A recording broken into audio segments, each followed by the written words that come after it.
Welcome to Wogma, your movie review destination. This is Meeta with a review of Pixar's Soul.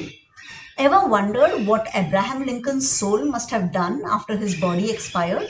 Or Mother Teresa's? Or Carl Jung's? Soul prompts your imagination and makes you smile, both at the depiction and at the ingenuity of the thought. The film is sprinkled with such neat creative representation of the writer's answers to some existential questions. If Inside Out was a peek into the inner world, Soul is what comes before and what becomes after. It breaks down complex philosophical questions into digestible, enjoyable chunks. This is all done well enough that you don't mind the ordinary way in which it ends. It doesn't end at a high note of some profound insight, nor does it offer a new look at an old insight. The execution of what it wants to say, though, makes Soul the fun ride that it is.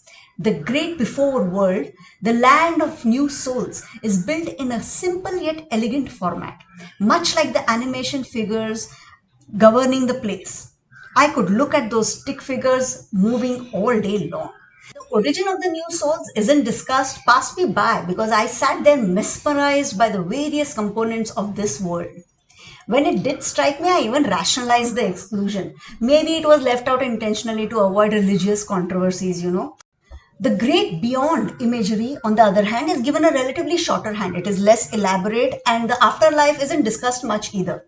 To make sense of these two worlds and its connect with life on Earth, we have Joe, played by Jamie Foxx, who's a soul on Earth that doesn't want its body to be dead, and 22, played by Tina Fey, a new soul that isn't enamored by life in an earthly body.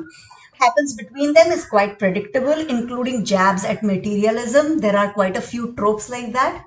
Maybe that's what Soul is banking on too, that we will not mind its oversimplification because what is done well. Anyway, an animated film cannot be expected to take a complete look at the big questions of life while being funny and creative in 100 minutes, right? So do add Soul to your must-watch list. It is available on Disney-Hotstar. That's it from Wogma today. Visit wogma.com for a detailed written review. That's wogma.com. Bye-bye.